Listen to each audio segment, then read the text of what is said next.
Chers téléspectateurs, bonsoir. Bambote Nabanda Kunabino ici Kabozali. Le lot Yambi Moko Yaba cadre, au cadre même, il y a décidé, ils allaient mettre Clément Mouza, Mouillier déjà, ils allaient mettre avocat, défenseur et droit de l'homme, avec ce politicien.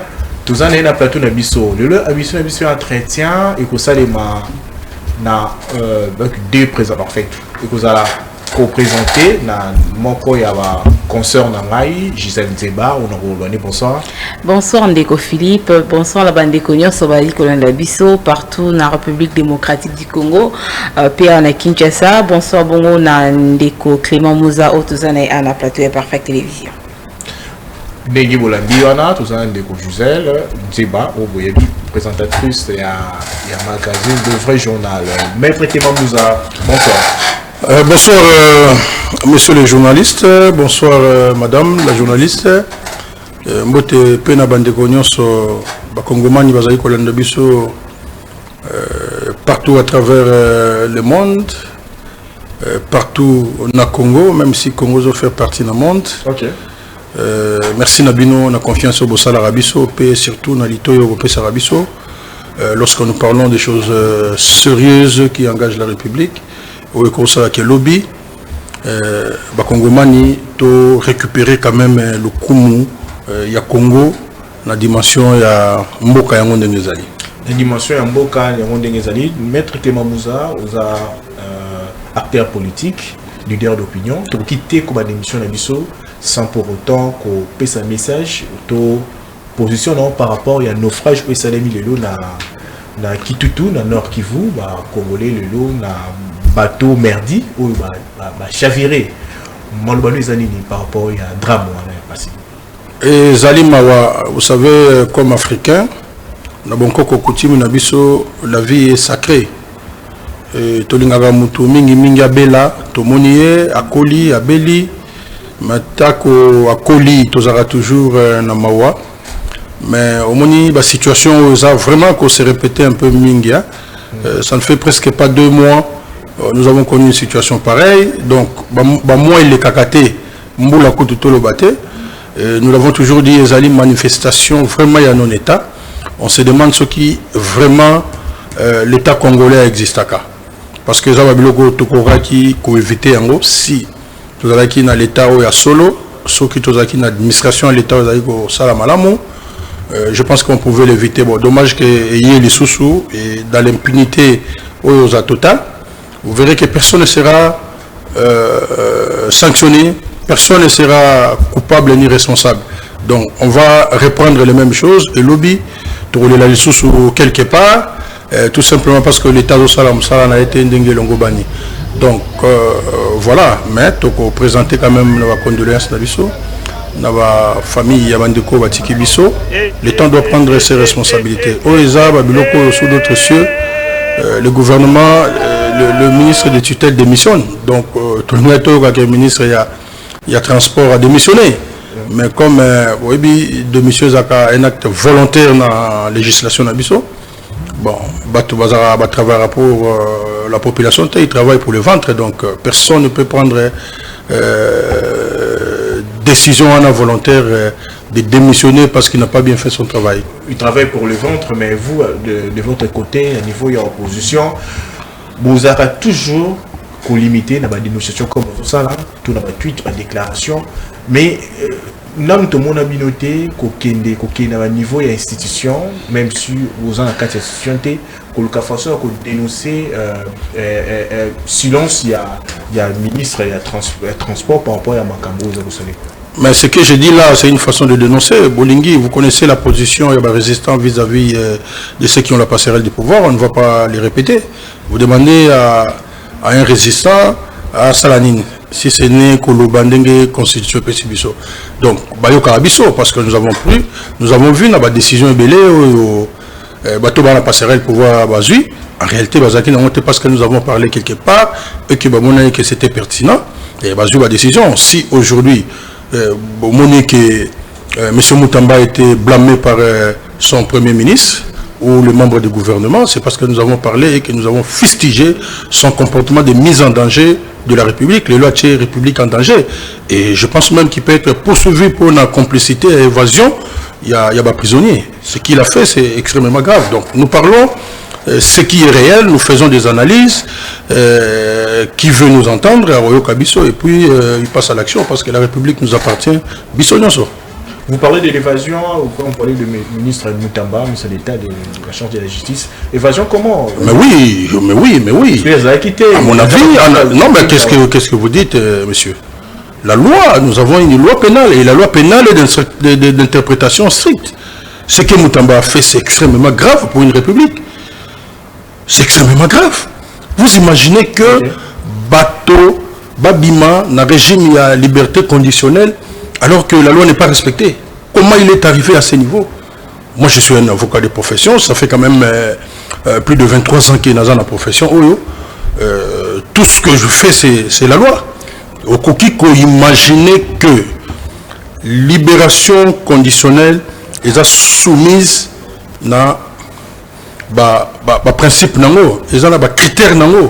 Quelqu'un qui n'a jamais été condamné, quelqu'un qui n'a jamais purgé sa peine, quelqu'un qui va voir des recours est épuisé. La libération conditionnelle, comment ça peut se passer? C'est pas la loi congolaise. Et lorsque ça vient d'un ministre, il y a justice. C'est extrêmement grave. Et vous avez vu comment les prisonniers ont été massacrés. Jusqu'aujourd'hui, on nous a parlé des enquêtes. Où sont parties ces enquêtes? Nani Azosalayango. Ce sont des questions qui doivent vous intéresser parce que vous êtes le quatrième pouvoir. Vous ne pouvez pas laisser la République démocratique du Congo écouler. Donc, ce qu'il a fait en violation de la loi, c'est quelque chose qui ne peut pas arriver chez un ministre. Mais ce n'est pas de la blague. Mais quelque part, oui, ils ont dénoncé, mais surtout constaté. Non, on ne fera pas le populisme. Ok. Je suis un avocat, je ne peux qu'être content. Mais là où il faut interpréter la loi, il faut dire, voilà, parce que la République ne fonctionne qu'avec le principe. Likoulia qui m'a donné cours, dans une chance, il y a autant là, dans ma boko, il y a professeur Likoulia. Dans une chance, il y a autant là, Kelasi, na université, na moko Azali Lelo, référence, il y a droit pénal, le professeur Nyabirungu. Comment il y a des recours na yo esilité? Aux ala condamné au sali même au purgé même un quart il y a peine na yoté au Congo bénéficier de la libération conditionnelle parce que libération conditionnelle les alliés liés s'il vous plaît na comportement notamment il y a prisonnier. OK ce qui comportement na les alliés malam le professeur Likouli va même très loin pour na golobake il faut même que la personne puisse s'amender c'est-à-dire que mon moto na boloko il y a sali alors pendant que tu es likambo na salaki na ko sala yango lisusuté mais ce qui yo obéissent en violation de la loi est-ce que cette mesure là est valable? Mais ndeko mboka ndeko Clément Mouza poto le cas sujet zali mo ebelo actualité question ya suka aligné là par rapport à la libération ba prisonniers bandeko balingi baeba est-ce que zali na mibeko o ezali vraiment ko pekisa ko libérer ba prisonniers lenge ministre ya justice Constant Moutamba ça qui en oui mais mibeko na ko pesa bino yango wana mibeko ya mboka na biso poto ina lingala to bango na lingala ya pete po bato baeba obi maman journaliste nazalaki na audience moko na camp moko ya basoda to lo bango boye ba maman basoda balobi ah mais bana oyo bato babimi na prison ba yende sous po banyoko la biso ce n'est qu'un début et on se demande comment ministre akoko matina niveau 1 ya ko sala libération conditionnelle à lobby la libération conditionnelle wana atalité motonine oyo répondre na ba critère omoni mibeko ya mboka soki ba tie loi ezaka critère soki ba lobby grâce présidentielle yoko ki ko pesa yango te mutako ko pesa yango ali kaka moko par exemple mais na ka o tozali ya libération conditionnelle ba lobby ke moto il faut azala ba condamné OK tozo principe ya liboso yango wana ba condamné moto asala pe ba recours na ye alonga te condamnation na yewana et ya parce que soka alongi na ba recours na ya kobima condamnation wana et kangi to bakitisi yango to ba matisi yango mais condamnation sali que ba voie de recours na yenyo so sili mais ba boni que moto wana asali prison to wana linga na PTA asali prison to boni ka sali quand même ba condamné qui est asali quand même un quart ya prison oui. Ba moni pe comportement na ye amoni pe que ah ngana likambo na salaki na likambo yo ba condamné nga lelo na moni que makambo pe na ko sala yango te asamandé donc asali que prison et sali que a changé to le babou nga la pété donc ba condition ezali ali mibeko ya mboka. J'ai aimé la réaction de Peter Kazati qui ont su fustiger vous savez les droits ndenge ezali te que eza science oyo lelo evandisaka valeur ya mboka. C'est comme ça qu'on dit la justice élève une nation. Justice et dit kaka pona ba prisonnier te ezaka na respect ya mibeko pe respect ya bato tant yo respecter mibeko te. Et si cette décision là est venue il y a gouvernement, c'est là que nous disons sans la complicité il y a évasion parce que bato babini wana na condition wana bazo mérité yango te après c'est bon grâce et ça la compétence n'a été donc aujourd'hui c'est décision moko ya mabe makasi. C'est comme ça que nous parlons de la mise en danger de la population et de la République. Donc ce qui bato mususu ba condiment ezali kozanga koyeba mais biso bato toyebi tokoloba yango pe moto amoni ke eza yango te ayi pe moto atangi classe eza lokola munganga lobi ke soko komi na cancer yo kobika te moko vanda mwa ngonga muke soki yo posa munganga omoni ke moto wana akobika ataza na cancer oye na télévision to sali débat mais nous pensons que vraiment il a mis la République en danger et puis bato yango babimi sans mesure il y a protection. Merci. Sans mesure il y a suivi. Il n'y a pas seulement ça moto akoti na boloko abeli kuna akomi malade ozomona mutazo nguluma soko kotambola te. Nous avons vu des images qui ont choqué le monde entier. Bobinisi botindi aina ndeko te na Kisasa akindwa. C'est pas la mise en danger. On peut même associer ça à la non-assistance à une personne en danger. Nous tout le temps on a ce qu'on va même kotambola te au PCA ni 100 francs refoutent à ticket. Avant la famille la Kinshasa te. Non, ce sont des Congolais. On peut applaudir. Mais si on beti maboko talape likambo beti maboko zani. To beti maboko.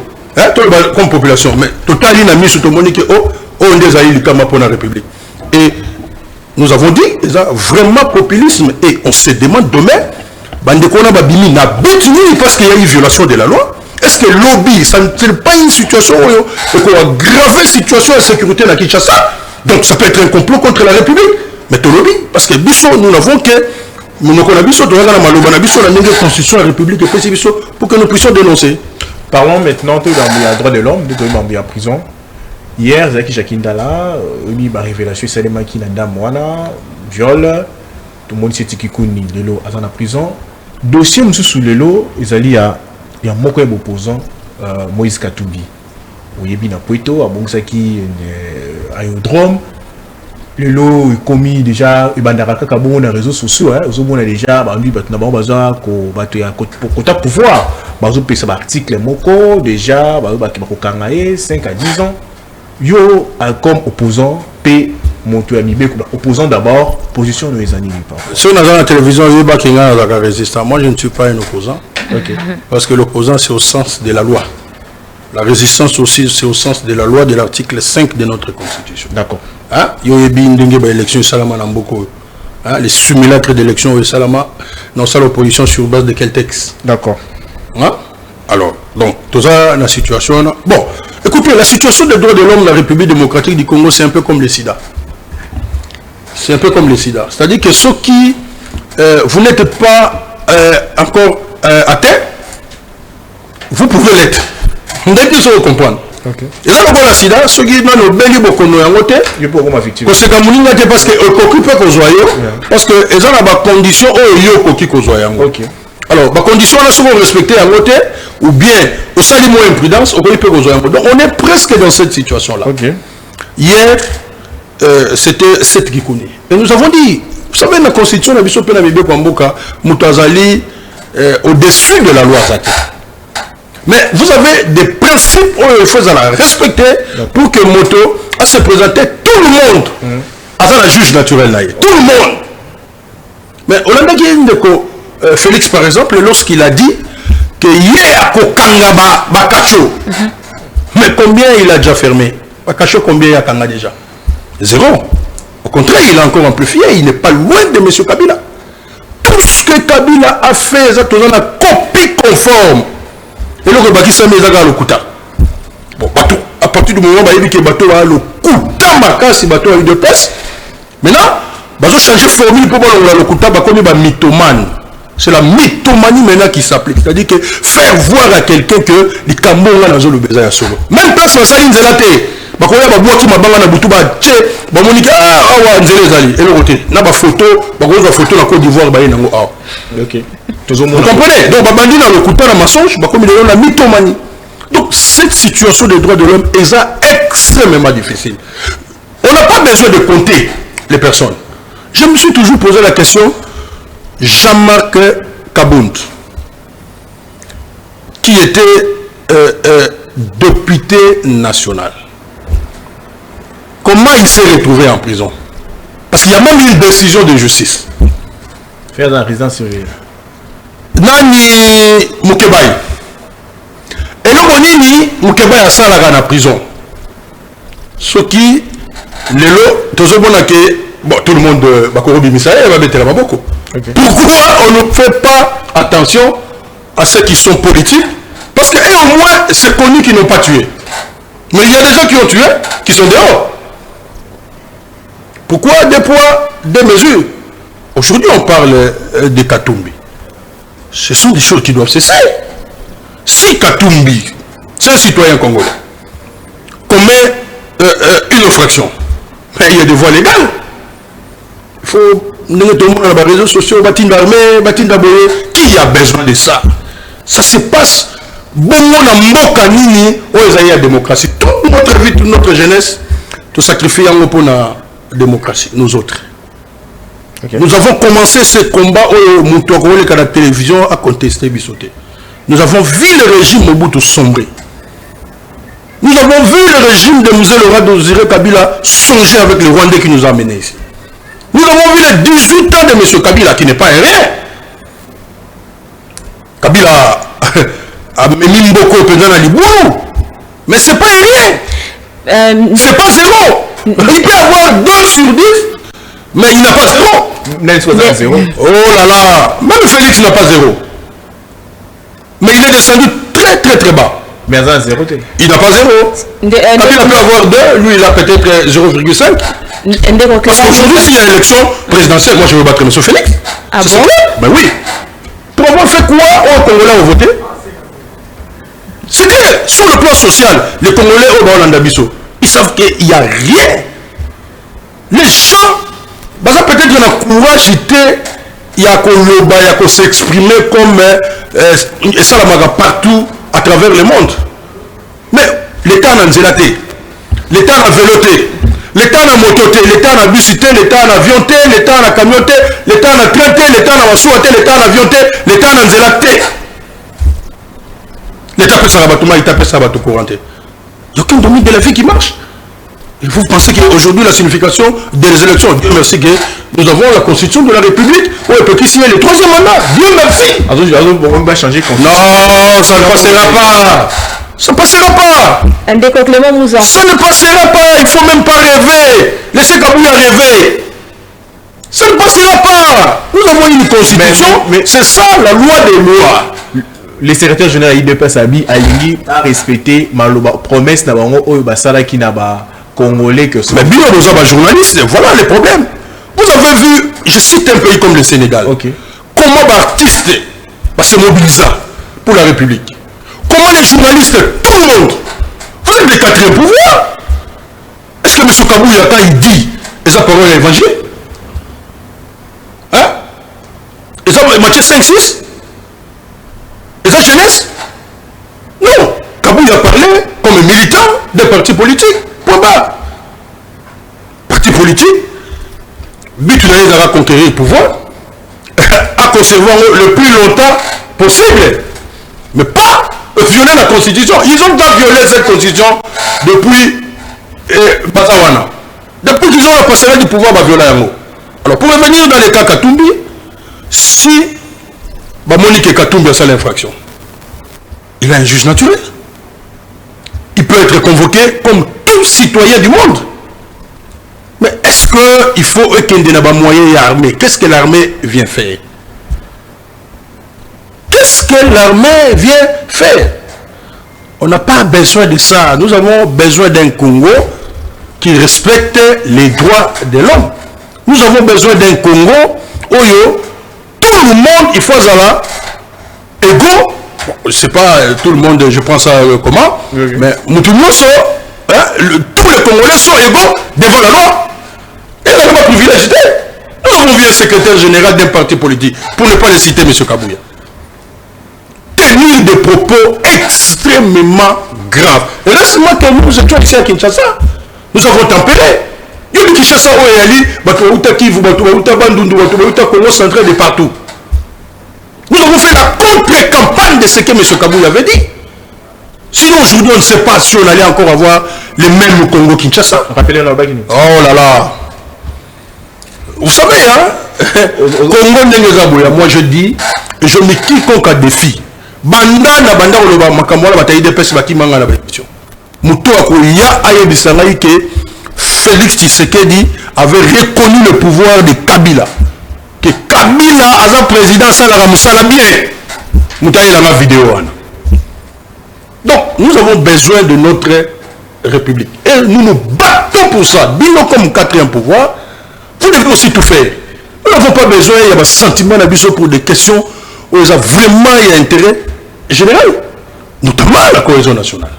Ndeko Clément Moussa, avant de changer le sujet, Moussou, Silisana, Oetali, Ndeko Moïse Katumbi, tant moto atongaka abanda kotonga, je pense que a signalaka tant Moïse Katumbi abanda kotonga déjà aéroport na yona. Je pense que bateau ba s'occupaka na ministère ya bateau ministère ya habitat ba yebi yango comment le lot est comme na suka ba komi koluka ko compliqué Ndeko Moïse Katumbi. Bon, je ne veux pas parler en termes de complications. Vous savez, entre le respect des droits d'une personne et les règles administratives, ils ont bilogomi balé. Personnellement, je n'ai pas encore vu un document où il a dit que telle personne a reçu l'autorisation de faire ça. Yobi namakambo etali kotonga na mboka na biso. Olingo tonga ndaku, ba biso ke niveau faut permis de construire. Olingo tonga eloko mo bosongolo ba biso ke note il faut se référer place Mogoboy. Soki makambo wana nyoso ezali et que l'autorité de tutelle a été informée et qu'il y a plus d'autorisation parce que le bien peut être utile pour les Congolais. Là où l'État n'a pas fait, il existe les partenariats privés aussi. Un civil ou un Congolais a coquille au Sala, a l'État pour que Asala et le Kosongolo. Moi, personnellement, je n'ai pas encore vu un document. Je vis un document circuler dans les réseaux sociaux, mais je suis en train de douter sur la véracité de ces documents. Parce que dans mon accusé de réception, il y a le 1er octobre. Je suis en train d'hésiter sur la véracité de ces documents. Mais je ne vois pas quelqu'un de ces niveaux-là, comme Moïse Katumbi, à ça sans que l'administration ne soit informée. Ça va un peu me surprendre. Je ne sais pas, comme journaliste, peut-être que vous avez des éléments. Donc, ça peut être un problème si cela n'a pas été fait sur le plan légal. Parce que nous n'avons pas Moutaleki Loazate. Mais, aujourd'hui, Moutoumsou Sogota Laboye, aujourd'hui, maman Nazali, journaliste, au Mounaya Zofinga, Moutakala ya Moutounanzela, on dit Mayangoke. Au Mounango, mais c'est grave, Moutou, est-ce que c'est normal? Au Congo, nous avons tout le monde, mais maintenant, on a scène pépé, au Mounake, ils ont un niveau, là, été, ça. Donc, les Camerounais, ceux qui ont un niveau, là, été. Donc, je suis en train vraiment d'hésiter que l'être est à la authentique. Mais dans la réception, il y a les premiers. Sur la réception, il y a les premiers. Et que Moussala et Banda avant sans autorisation. C'est une violation. Moto, à quoi il ça la peu boloko. Pour la modèle. Mais il n'a pas conseillé belé. Je ne vois vraiment pas que Eko Matin à niveau. Mais ce qui est autre chose que ça et qu'ils ont acharnement, Ça, nous condamnons parce que tous les Congolais sur tous les territoires, il faut jouir dans Mboka na bango. Aujourd'hui c'est Moïse Katumbi, demain ça sera moi, demain, après-demain ça va être Martin Fayoulou, après Martin Fayoulou ça va être n'importe qui. Bon, les gens pensent que Baotika a éternellement le pouvoir. Vous avez vu M. Kabila avec son pouvoir, tout ce qu'il a fait.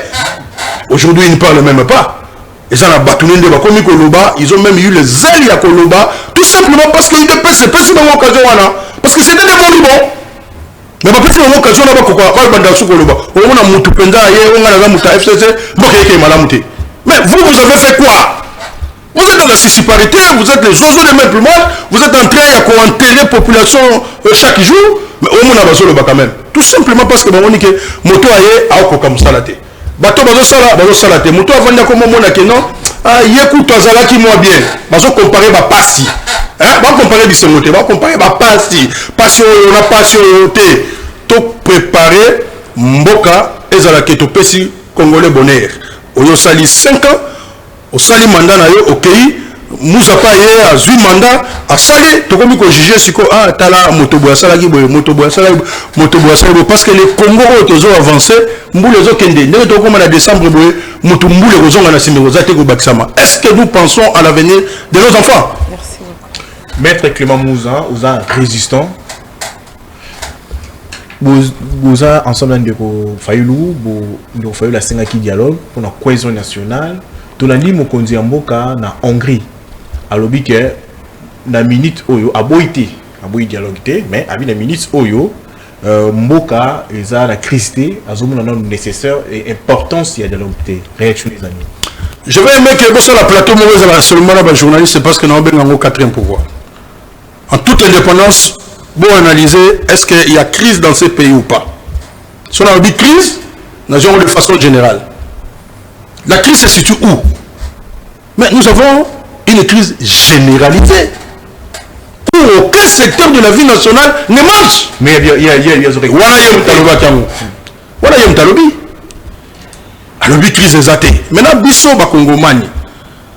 Ndeko Félix alobi crise politique exatée. Biso dolobi crise ezali. Crise politique ezali. Pour ça là soumis la élection.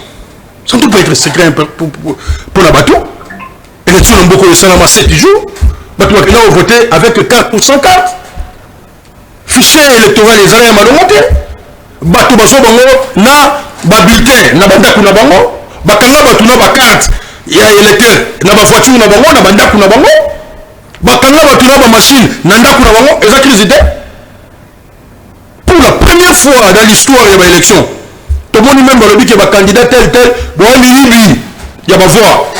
Balongoli bango eza crise même si le lot enquête salamate complicité na complicité na Sénat complicité na complicité mboka tikali kaka na kombo ndenge omonaka ke parquet ezali ndenge omonaka institution boye ndenge institution ezali mboka elite tobomi mboka ezali te na esika nini faut qu'on éclaircisse parce que bandeko bazolanda balingi ba mais naza la réponse na opesa yote ndeko tshisekedi alobi crise politique ya elite. Ok? Mais il y a maman. Alobi, c'est un Congolais qui a parlé. C'est un Congolais qui a parlé na pouvoir au Yazanango. Vous n'avez qu'à porter. Mais bien sûr, tu vas menter. Tu retournes après le Congomani, tu vas aller retourner à Bandalobi, tu retournes à Congomani. Ce que j'ai aimé, c'est que au moins à s'exprimer. Avec les crises exatées. C'est comme le Congomani, il y a des bisous. Tu as 95%. Automona que crise des ans en boka crise en osa politique la peste ba élément nango au contexte de votre leader d'opinion c'est-à-dire que si on fait la sondage on fait la sondage sur 100 millions de Congolais on conçoit sur 50 personnes échantillon aujourd'hui ok l'échantillon tous en 85% ba dit que mboko ya na crise na ba domaine nyoso na domaine la sécurité to na crise. Ok? Na domaine ya mai, tu as la crise, tu as la maïté. Na domaine ya courant, tu as la crise. Le lombo kana biso Congo to yoka kaka, oh barrage à Zongo, oh barrage à Inga. Nous n'avons que 17%. Le courant tu as là. Les activités. La situation politique, nous avons des députés qui ont été nommés. Papa, est-ce que c'est secret? Et dans notre parti politique, Il y a Bébélé, il y a écoute, ceux qui ont besoin d'un parlement, les grâce Nabiso. La situation politique est extrêmement grave. La situation des droits de l'homme. Maintenant, vous venez de parler de Moïse Katumbi. Hier, nous avons parlé de Sès Kikoun. Avant hier, nous avons parlé de Kaboundé, de nos amis qui sont en prison. Avant, nous avons parlé des militaires de l'incident au Bakona, 10 ans de prison.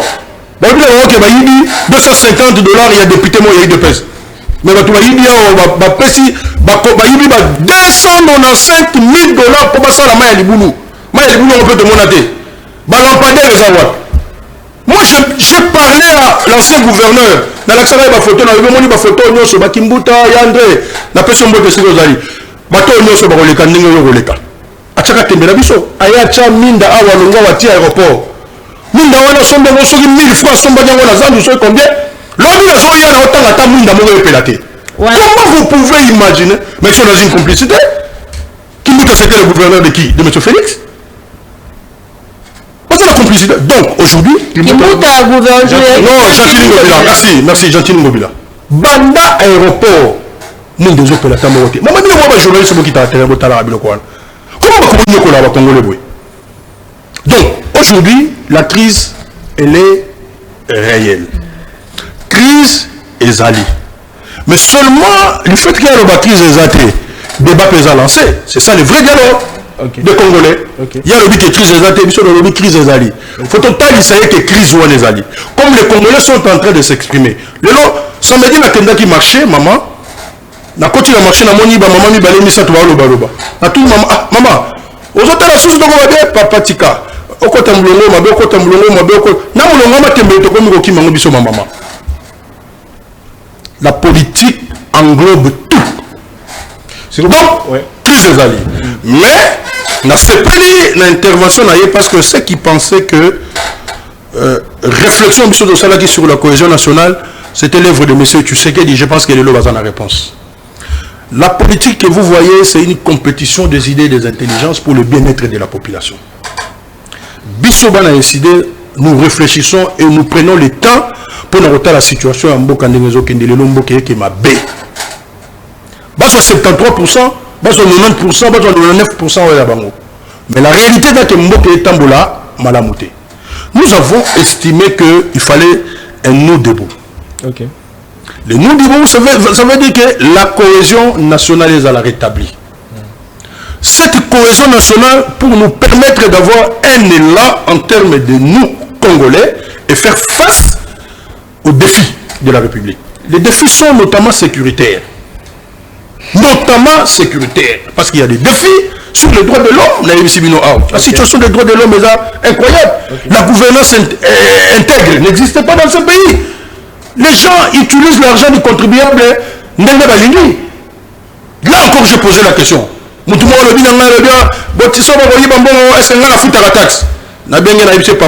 Supermarché, on a quota en haut. Na bomone le kayo na yosomba bati la taxe à 16% ya TVA. Ah bien, ya solo. Na koti na supermarché na sombe loko na l'action moni. Et là on nyonso yo somba ya ba te futa la taxe. Mais loko le sala raté, au quand tu te futa la taxe. Non, tu payes ta taxe. D'une manière ou d'une autre. Maître, vous voyez? Donc aujourd'hui, il y a un débat qui est relancé. OK. Bato balobaki ke fayu biso to boyi cohésion nationale. Bamsusu balobi biso to lingi cohésion nationale. Bamso balobi Félix a respecté Bibeko.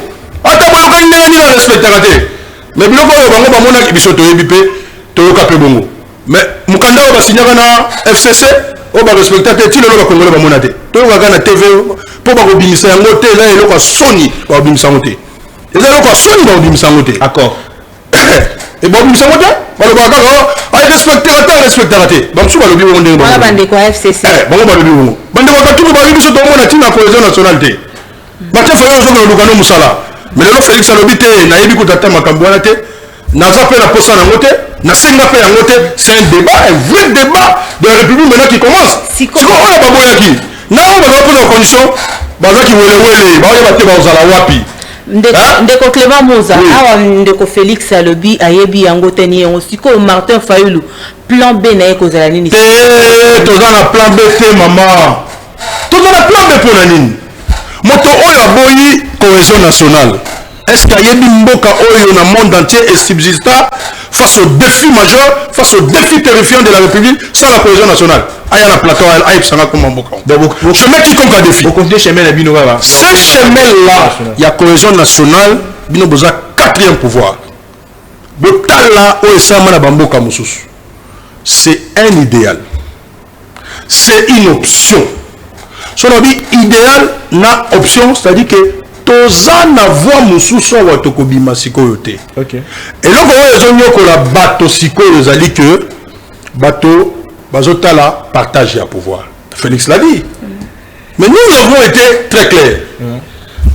Au mois de mars, tout le conseil national, tout petit mandat na bureau national a décidé beaucoup de temps na bande de ko ba ko sala sabiso, notamment les pères spirituels, pour que obtenir cohésion nationale et faire face à des défis. C'est la résolution numéro 6.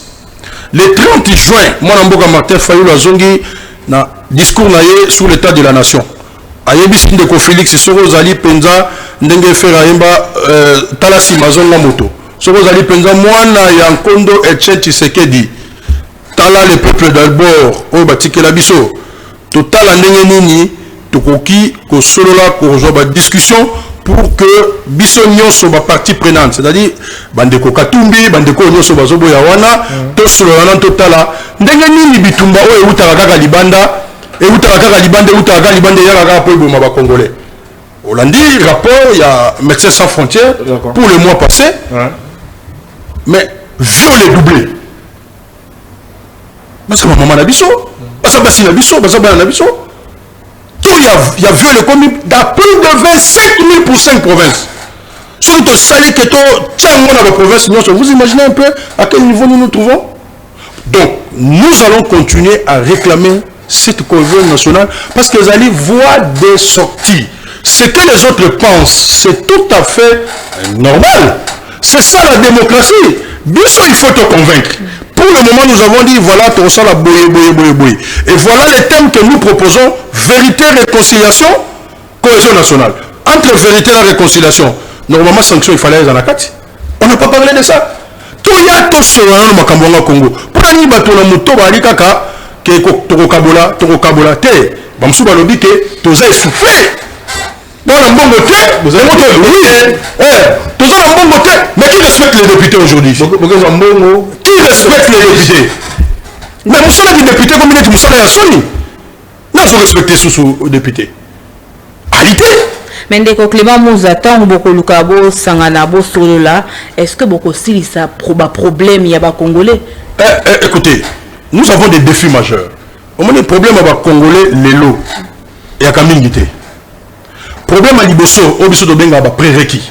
Au ba congolais bazanango, ils ont intégrité territoriale ya mboka. Problème ya libale au tozanango, ils ont kokamba mboka malamu, au to bengi gouvernance intégrée. Mbongo l'état kolia yango lokola nguba te.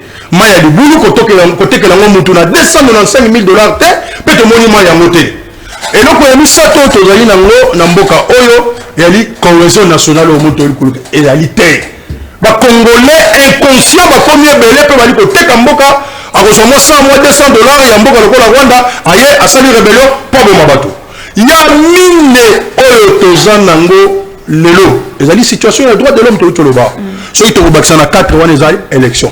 Mama soki biloko wana 5 to bongisi yango. To ke élection to poni bato yo penza oyo bakoyi ko kamba mboka le Congolais poni il y a monibité, élection ezanga carte té, élection net ya Kadima té. Nous avons dit ici monsieur Kadima doit être audité et il doit être arrêté. Tout le monde a makambo ya sali pona mboka. Bato wa mona ngwali maseki. Tant que on va pona nanga bazali ko katele ba salia wa bazotika yazo rouler carrosse, au moins il y a makambo nanga sali na mboka. C'est ça la politique, une compétition des idées. Donc, si on arrive à résoudre ces 5 problèmes, maman, développement ya mboka oyo, to rejoindre éducation ya bien. Bana biso bando za bateke, ndenge mikolo bazo kende classe te omo na bana bazo tambola pamba parce que enseignant ba futi bango te. Enseignant za moto. O futa député o matisa ka ita mbongo, député ndé muta l'état, enseignant muta motati, ya l'état te. Policier ça muta l'état te. Bana pe bazo tanga te. Yo lelo ko yiko le baké policier ko yiko yo futa ndako na gombe. policier a foot na bomba studio likambute alors siko le kola bali tala mbongo ya zwaka azwaka mbongo ya foot la gouvernance intègre maman makambo ya maman sécurité bino wali le pouvoir.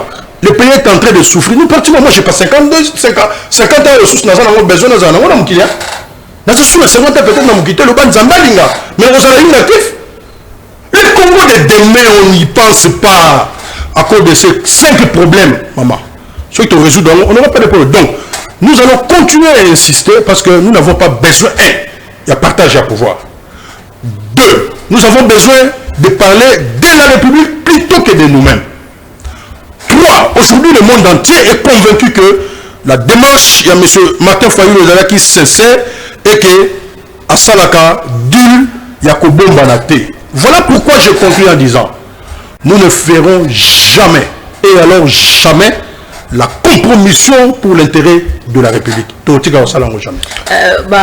Ndeko Philippe Okolimbi s'est entamé directement la réaction. Il y a Tata Cardinal Fridolin Ambongo. À le était Mboka Ezali na faillite. Sinon Ezali en couleur, on a couleur rouge, couleur rouge, signaux rouge, voilà. Et puis Ndeko Msuba le Bali Kolobaete que Tata Fridolin Ambongo Ezali Kotungisa mingi Mokonzi Mboka Félix Antoine Tshisekedi Tshilombo. Vous savez, j'ai connu Maloula.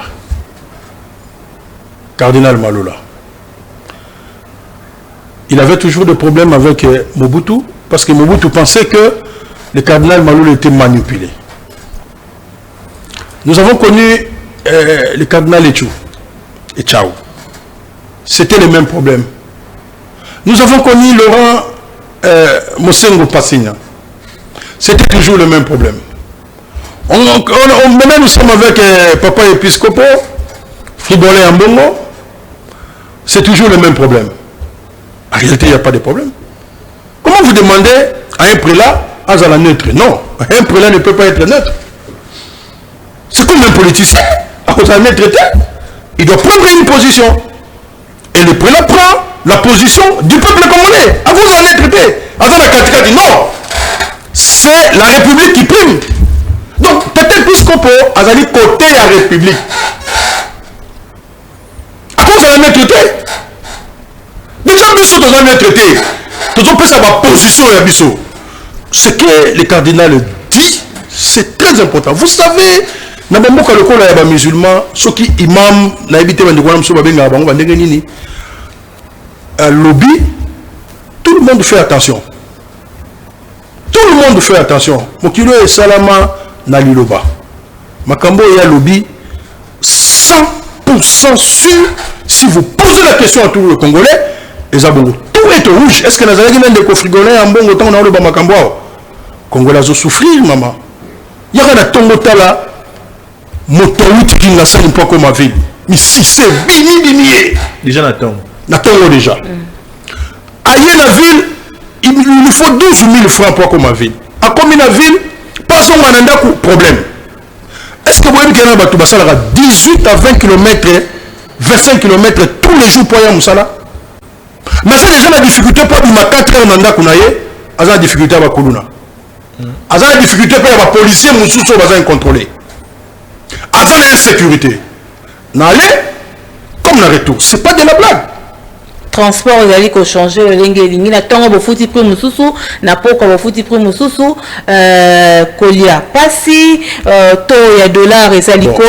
Comment je le bawana? Est-ce que papa Frigolin mon mtatino le ba? OK, ndara pas wenze maman. Ça c'est la réalité. Et réalité voilà, ceux qui besoin nango balobela kaka bateau ba na passer la pouvoir. Oya ko bonga balobela ka peka bango. Oya ko bebisa balobela peka bango. Je donne un exemple. Je donne un exemple. D'accord. Bakongomani kaka oyo bana na bango il faut bakendo tanga classe. Balobi ba fouti ba enseigner. Comment vous pouvez imaginer ça? Est-ce que Mboko Ezanga au foot à député dans le ministre? Déjà, Bazolia, 67% il y a budget à l'État. Hein? Voilà, ils ont pu vous poser l'Ibanda. Mais ça, on a qui peut être dans la case sur une heure au lobo. Moi, j'ai été élu député national. Tu es bien. Moi, j'ai été élu député national, maman. N'a pas qu'à t'en faire ce qu'on a ensemble, n'a pas taillé de presse. Bon, moi, on a qu'à pas en bato ba kele pa ndanga za bato bazali na bango bango bazali na bango na ino sake wana yo moni mutafayi lukuna biso batanzala omoni biso kuna mutambongo na wazanga mbongo bango nyoso banimbaka mais mutambongo akalo koso 100 jours il y a un moment j'ai dit t'es soumis là 0 mais le nombre de elle-même yo ndenge vandi wana na 100 jours asalini kotambola ke otambola kotala ba prisonnier so ya leki kuna ministre na ya justice aye o nyoso ya lobaki ministre na ya justice alobi makambo mosusu basali nini ndenge zabo ndenge omona molelo ngoni ne changer Kisasa bon malheureusement on a la République démocratique ya Kinshasa te mais Kinshasa komi mosoto badonga bosoto bien bosoto nkele chasi mbula ngo peso c'est ils ont retardé moi moké. Non mais quand je crois soumis dans une dépendance na nyoso le gouvernement na Kinshasa sikoyo na peut se faire la province. Est-ce que vous voyez que nous avons un gouverneur ici na Kinshasa? Ndeko Daniel Bumba. Bon je moi que déjà un gouverneur. Abandi déjà mon sala. Bon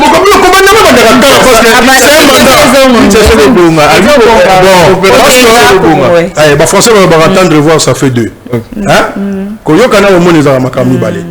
Malobé les Kamingité. Pour moi, nous devons être préparés pour la gestion de la République. Bataille des personnes, 37 ans, 37 ans. 37 ans, Balaxi Bolumbo. Tout ça va préparer. Auto le lobby et quand la maloba et quand la biso. Ce qui est est-ce que Nazana bateau et Bassala Ranangaï. Vous pouvez poser la question, personne n'est payé les deux. Jamais. Hein? Non, ça, on m'a cassé que tu commis les 30. Moutata sur un bon problème, ok, à soi. Bon, mutazo tangi c'est biso bana yo tangi au comme ministre au comme yo zoka ba député ba zo fula mbanga ko ba ba enseignant parce que ba voter ba ngote si ba voter bango ba ni ba na comportement na te ba cha bango ko cha moto oyo ba voter a kozana devant il y a redevabilité évidemment quand je dis bas les gens vont nous sauter il y a des gens aujourd'hui qui peuvent mériter mais ba za muke comme les calculs étaient politiques oyo ba ko mériter ba za muke bon qui peut makamwa pour tel bangote bango ba tala sur élection ngo banda ndenge na roya asala pont ndenge na roya sombela ba mama puta ndenge na roya na package après pour 5 ans ayibio d'abord élection na yo ayibi développement ya mboka ayibio na oyo yo ko kai ko joie pour que boko na mamsuba na yo bekola vous imaginez un peu moi na ya 24 ans lelo il a connu la misère avec les 18 ans de Kabila aujourd'hui avec les 6 ans de monsieur Félix azan a 24 ans vous imaginez moi na 24 ans. Vous avez donc Clément Mouza, problème, ministre français intérieur, Azali, qu'on annonçait bientôt, qu'on refoulait les migrants, il y a République démocratique du Congo. Est-ce que, possibilité, il y a mais ça c'est la diplomatie agissante. On est la diplomatie agissante. Vous devez poser cette question au gouvernement de M. Réponse c'est aux autres, c'est moqué. Mais je dois me moquer d'eux, et ça c'est que quel est... Bon, je pense que Bassi Bayoka Kiango, mais la décision a déjà été prise. Diplomatie agissante. Nango yokanti batuti bazo dans le temps bolana bakimani nzalati. Batuzo kimati bakimana bakimani nzala. So ils les aïté bakimana bamboka onate. Mboko ekoma ba mikiliste batonyo soki na poto baya po basala. Baya ba bébé sel sous mboka koleka ba mikiliste ba yebo ba. Mais bayo lukali bayo lukakonga. bazali awa bazana besoin ya kwanga te kaba ba ko mais bato na bakei kuna o bazali na difficulté na papier bato luka kwanga ebele ils sont 2 3 4 peut-être qui ont des problèmes ou ils appellent liés na politique tout ça parce que luka kwanga bo diplomatie agissante ça ligne pour na bango yelo bande ko na biso bana Liban et autres toko est-ce qu'il y a un communiqué il y a gouverneur il y a gouvernement congolais. Dans qui communiquer mon gouvernement lobby au bazar au balingi bazongo une bonne chose une très bonne chose voilà là où je vous dis que la politique ne s'encanaille pas jusqu'à être considérée toujours au sens péjoratif du mot. Donc Clément Mouza, donc là où ça marche il faut dire que ça marche si le gouvernement peut s'occuper de la Batouana ça va être toujours une bonne chose mais la diplomatie agissante qu'est-ce qu'ils font de ces gens là. De la mandat, il bosse à moi en Félix Antoine Tshisekedi Tshilombo, n'ande to côté deuxième mandat, bon rien ne marche. Bon, vous parlez en termes de mandat, mais vous voyez que tu as eu un braquage électoral, tu as un simulacre d'élection. Mais s'il faut parler de 6 ans, qu'est-ce que vous pouvez, bon, comme journaliste, vous pouvez ça, mais si vous avez un journaliste d'investigation, vous pouvez ça quand même tout. Il y a que ce pays là bateau. Si on a un côté de l'eau, je lui donne 1,5 sur 10. Okay. Parce que on a moniqué, sur le plan social, c'est un échec au propre et au figuré. Sur le plan politique, vous voyez aujourd'hui, Félix s'accroche dans le processus Yalwanda. Pourquoi? Parce que il y a aujourd'hui le trio Kabila, Kagame, Tshisekedi. On ignore, c'est pourquoi nous continuons à exiger la cohésion nationale. Parce que la solution qui peut venir de Kagame, et vous avez une solution truquée, et vous avez une solution périodique. Nous n'avons pas besoin de ça. Nous avons une armée classée parmi les meilleures en Afrique. Mais pourquoi nous devons subir des défaites? Pourquoi? Parce que nous sommes infiltrés. Est-ce que c'est un secret aujourd'hui qu'il y a des Congolais inconscients qui nous ont infiltrés? Ce n'est pas un secret. Voilà pourquoi nous disons les processus de Kinshasa a comme mission, il y a qu'on soit cohésion nationale et nous debout. Bateau Bazano Libanda, à travers tout ce que nous sommes en train de dire, nature peut ôter à Bango chaque jour. Vous êtes des juristes, des journalistes professionnels, mais il y a certains de vos amis, pour $50, ils passent à la télé pour raconter des bêtises. Pour $50, s'il vous plaît. Nous avons essayé de vérifier ça, je me dis, mais c'est rigolo. Vous voyez les gens faire la gloire des individus. Ici, il n'est nullement question de faire la gloire d'un individu. C'est une question nationale, le pays est en danger. C'est l'article 63 de notre constitution qui est notre soubassement aujourd'hui. Il faut sortir de ces dangers. C'est un droit et un devoir de protéger la nation en danger. Et lorsque on nous dit qu'il n'y a pas de crise, il n'y a pas un danger, bon, on ne peut pas croiser les bras. Les lots, il y a des camps.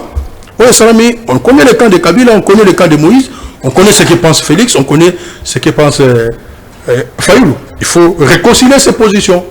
Pour l'intérêt de la République, oui ou non, il y a une crise politique, oui. Oui ou non, la République est en danger, oui. Oui ou non, quelqu'un ne respecte pas sa parole. Vous connaissez vous-même parce que vous avez signé des deals. Mais c'est signé des deals. J'insiste aussi le mot compromission. La République étant en danger, nous avons besoin, il y a élite, notre bino. Vous avez la capacité de faire comprendre aux gens que l'Ikambo tout ça la beauté. Ceux qui te lobby les lots, Congolaises na Congolais nyonso assemble la kelibota na ye tambola ndenge Congo zo tambola. Voici la sondage. Bato ba landa biso. Congolais nyonso na Congolais assemble la kenzamba tambusa libota na ye ndenge Congo zo tambola. Bomo na tamutu mote. Maître Clément Mouza, tout comme Nasuka, vous avez un campagne, en fait, vous avez Martin Fayoulou, Binayo, cohésion nationale. Mais la cohésion nationale, Nabino, est-ce que vous pouvez faire face à ce qui est arrivé qu'officiellement, côté pouvoir qui va changer la constitution? Vous savez que dans la Bible, dans un chronique, les fils d'Issachar, je ne suis pas un pasteur, mais Naza Mokristo. Les fils d'Issachar avaient l'intelligence des temps pour l'Israël. Et aujourd'hui, Martin Fayoulou et son groupe et l'ensemble du peuple congolais doivent avoir l'intelligence des temps pour le Congo. Toba, Posa ya Congo, et Zanini, pour ne pas dire Posa ya Congolais. La cohésion nationale est à l'Ikambuna bisoté. Nous avons mis une proposition sur la table. Ndenge Tochaka est en 2019 avec le plan de sortie de crise. Pas Congolais, Balobaka Batula, Pakaba Mona Peleve. Plan de sortie. Bato Nyonso Bachaki Tembe, Bamoni place Nini Tosuki. Nous avons encore une fois de plus parce que nous prenons au moins le temps de réfléchir pour la République. Beaucoup va ça la noter. Le soir, ils sont dans des boîtes de nuit. Ok? Mais nous prenons le temps de réfléchir un peu pour la République. Tout le monde dit qu'avec cette proposition, qui n'est pas notre proposition, mais qui peut demain sauver la République, nous devons insister sur ça. Nous devons donner les éléments. Je vous ai donné plein d'éléments ici. Et nous avons dit, nous ne venons pas pour le partage du pouvoir. Mais quelqu'un vous dira, Ezalakaka Kabongo. Mais Memimboka, Namini, et Memimboka n'a l'autre côté. Je pense que le Congolais d'aujourd'hui, sur les Zalaki Ndenge Basalaki pour la Lumumba na table ronde, Lumumba est resté ici. Mais les gens ont dit non, au Bandarenyote, il faut Lumumba. Il y a beaucoup de Congolais ici parce que bazar les ventres d'abord n'accepteront pas ça. Mais nous avons dit, notre domaine des droits de l'homme. Vous savez que Martin Fayoulou est décidé toujours le premier plan. On n'a pas besoin, il y a Kolobake Oyazali, na FCC, Oyazali, nous défendons tout le monde. Nous avons notre militant qui a été lâchement battu devant les sièges de décider. Vous le savez? Par un policier. Est-ce qu'un Congolais a le droit de mourir comme ça? 30 ans seulement. Congolais ont le droit à Koufabongo. Nous sommes en procès. Et les bardis, tous en procès aux Alawana, parce que ils ont continué. Tout ce que nous demandons, que Moutou la Salle Lokowana a mérité peine. Et ça n'est pas comme ça. Mais la cohésion nationale, ce n'est pas notre affaire. Mais nous avons réfléchi et nous avons dit que ça doit être l'affaire des Congolais. C'est de bonnes guerres qui est là, Batumsous Bamonake, Badouté, Batala Ponanine Outika pas Fayoulou, Fayoulou, Batimbié. Vous avez résistant, comment vous avez dit que c'est opposant? Ah, mais si vous avez Félix, c'est pas à l'obit. Katou n'est pas à l'obit. Bon, Nabanzela Batulaï, Kabila pas à l'obit, Nanzela Batulaï. Si vous avez ce total à Congo, tout ça la ligne. Vous amenez maintenant la question, il y a révision constitutionnelle. Yoka, pardon. On appelle cet éclaircissement une réflexion rapide. Ce qu'on tangi article 219, na 220. Hein? Le lot pouvoir, il y a eu deux pèses. Constitution et Kangi Bango attend à eloko mon côté. Bamatisi pris à l'IPA, Bamatisi pris à transport, Batongi nzela te, Bayibi mbongo ya l'État, Basakani na mbongo ya l'État, Constitution et Kanga Bango na eloko mon côté. Quand la Constitution a Bissona Bango, Tobundaki contre Kabila. Kabila meka na troisième mandat. À Koka Kiangote. Yoka problème na Bango, le jeu qu'il y a Landa Radio. L'article 119. Balobi, ceux qui ont besoin d'un état de guerre, ou bien ceux qui ont besoin d'un état de siège. N'est-ce pas besoin d'un état de siège, hein? Oui. Beaucoup de modifier la constitution. Ok? Ceux qui ont besoin d'un état de guerre, ils ont besoin d'un état de guerre, mais Bangona nous va proclamer un état de guerre. Ça, c'est l'intelligence pour nous rejoindre moyen à modifier la constitution. Bon, lundi, les députés, il y a Grand Kivu. Tant que va voter, simple. Va voter sous ce état de siège, un jeu. Un jeu. Ce qui va modifier l'article de la Constitution, le coup de l'article 219 est petit si que ce dans un état de siège, va peut s'abattre Kanyaka, n'est Salaka. Bakoya, pour modifier en une journée, ils vont tout finir. Mais le peuple est vigilant, net biso, aussi tolobela yango déjà. La résolution numéro 9, il y a Conseil national tolobela yango. Lelo balingi que M. Kabou yazan a ballon de sey. Na yoka lobi ke akotambola po yebisa batu magambo constitution. Mutakoyo kaya ozalate a okene pas batu ya IDPS.